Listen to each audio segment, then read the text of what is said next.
আলাইকুম সম্মানিত ভিউয়ার্স।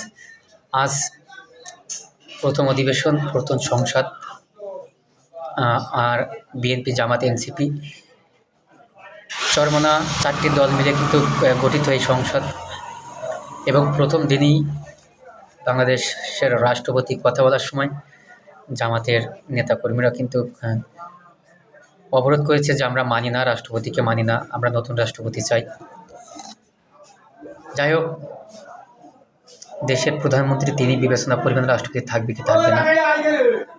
আর আল্লাহ পাক জামাত ইসলামকে ধৈর্যশীল করুক, ধৈর্য দিন, কারণ তারা ইসলামের একটা দল। আমি চাই তাকে ধৈর্য থাকবে, কিন্তু কেন যে ধৈর্যর বাঁধ ভেঙে গেল সেটা আমিও জানলাম না। যারা ইসলামী দল অরিজিনাল, যারা ইসলামী দল করে বা ইসলাম করে অরিজিনাল, তাদের মনে হয় মাথা গরম হওয়া ঠিক না। ধৈর্য সহকারে বাংলাদেশের প্রধানমন্ত্রী জনাব তারেক রহমানের সাথে বসে সমস্যাটা সমাধান করতে পারত। আসলে বুঝতে পারছেন কথাটা।